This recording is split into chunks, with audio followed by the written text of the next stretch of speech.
The similarity is that we were both investing in the system at the very same time. The difference was that almost immediately after I started exposing corruption, which is I think that anybody who knew me in Russia at the time said that's what Russia needs, that's a very brave thing to do, and it's a good thing for Russia. Nobody said it's a bad thing to invest in companies, and I was doing it for money. I wasn't doing it for the goodness of the state, but to invest in companies, expose corruption, and try to stop it, that definitionally is a good thing. Well, given what was going on at that time then, it can't have come as much of a surprise to you when the rug was pulled out from under your feet, because it had happened to Mikhail Khodorkovsky and other oligarchs. He's now a friend and ally of yours here in London. He stuck his nose into opposition politics, he criticised the Kremlin, and he had his wings clipped, as did all the others.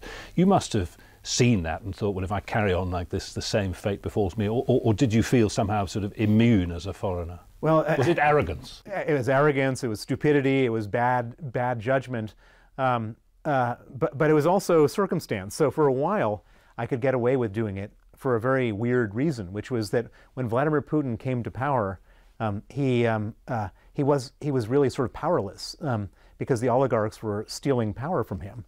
And so every time I would expose one of these oligarchs, he would come to my aid. This is at the very beginning, around the year 2000. He would come to my aid, and there's this expression: "Your enemy's enemy is your friend." And so, for a while, Vladimir Putin was on my side, to cleaning up Russia.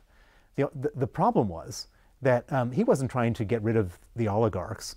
He just wanted to become the biggest oligarch himself, and he effectively did that by arresting Michael Khodorkovsky, the richest man in Russia. You put the richest man in Russia in jail, and you allow the television cameras to film him sitting in a cage. What's your natural reaction going to be as another oligarch? Is you don't want to be in a cage. And that was the moment that the oligarchs came to him and said, "What do we have to do, Vladimir, to not sit in this cage?" And he said 50%. And so at that moment, and that was in late 2003, going into 2004, that was the moment that Vladimir Putin turned and turned into the biggest oligarch, and that was the moment that my activities became intolerable to him. No longer useful to him. Indeed. I mentioned your arrest in Madrid last year. Interpol warrants out for you, convictions in absentia. Do you fear for your life? Well, I live in a very precarious position where any day I could be killed, arrested, illegally rendered back to Russia, but I don't spend my life living in fear. Because if I did, then they would have already achieved 90% of their objective. And so I take precautions when and how I can. I know that probably all the precautions I take can't prevent the Russians from killing me if they really want to kill me. I carry on doing what I'm doing. I'm not gonna stand down. Well, you've chosen quite some place in which to do it. London, the UK, a country in which 12, 13, 14 estimated Russian critics have lost their lives, have come to a sticky end in dubious circumstances in just recent years. Why here? Why are you in London? Why are you living such a public existence? Well, as I said, I'm not the person who's going to live in fear. I'm not the person who's going to withdraw. I'm not the person who's going to go into hiding. My reaction is to go straight back at them, and I'm not going to change locations. And fate may deal me a very ugly blow, but that's the decision I've taken.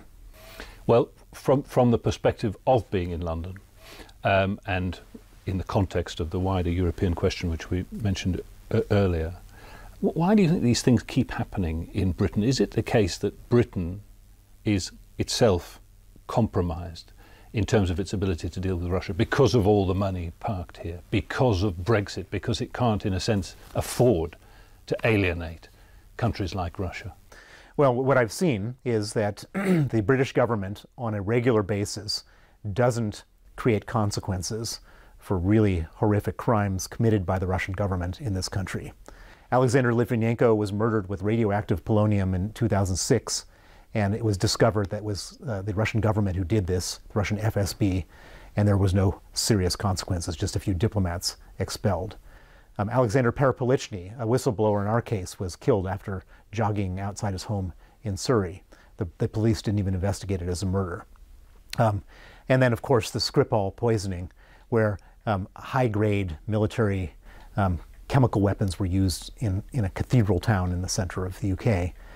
And the only thing that happened was 23 diplomats were expelled. And those 23 diplomatic slots are now being negotiated to be replaced. Some pretty undiplomatic language passed between the two. But that's undiplomatic language, words are cheap. There was no consequences. And so it's created an environment to allow this to happen. And then the question is, why? And the answer is that this country is compromised because there is Russian money that's polluted the political process here. And I've seen it up close and personal where members of the British establishment and British lawmaking bodies are taking money to support Russians in the Magnitsky case and other cases. Take Lord Barker. He's a member of the House of Lords. He's a lawmaker, and he's on the payroll of Oleg Deripaska, running around the world trying to reduce sanctions on him. Why is that not illegal? Maybe it is illegal. I don't know, but that's outrageous, and that's allowed to happen, and nothing's being done about it. You've described Vladimir Putin not as a man of conviction or ideology, but as a modern-day Pablo Escobar. Vladimir Putin doesn't have. He's not like Joseph Stalin. He's not doing all these crimes for some communist reason. He's not doing this for some religious reason. He's doing this for money. He's a kleptocrat. All he cares about is money and staying alive. But and that makes him much more similar to a Pablo Escobar than a Joseph Stalin or Adolf Hitler. The problem is that you give Pablo Escobar the powers of a sovereign state with military and intelligence services and nuclear weapons, and that's an extremely scary combination. Well, speaking of staying alive, and we certainly hope you do you feel that the efforts that you've put in place now are unstoppable, even potentially come a day when you're not around to lobby constantly in their cause? Yeah, absolutely. The Magnitsky Act is now turned into a viral phenomenon. It's jumping from country to country to country. There's Magnitsky proposals all over the world in different parliaments and governments, et cetera. And of course I can help and I can stir up the pot and make things happen, but without my presence they would happen at the same time. And in addition to that, the money laundering investigation, who got the $230 million that Sergei Magnitsky was killed over, has led to a massive international money laundering investigation which has snared Danske Bank, Nordea Bank, Swedbank, Credit Suisse, UBS, banks all over the world. There's 16 countries with money laundering investigations going on as a result of the Magnitsky case, and it's much, much larger than just the $230 million. Bill Browder, thank you for talking to Al Jazeera. Thank you. Thank you.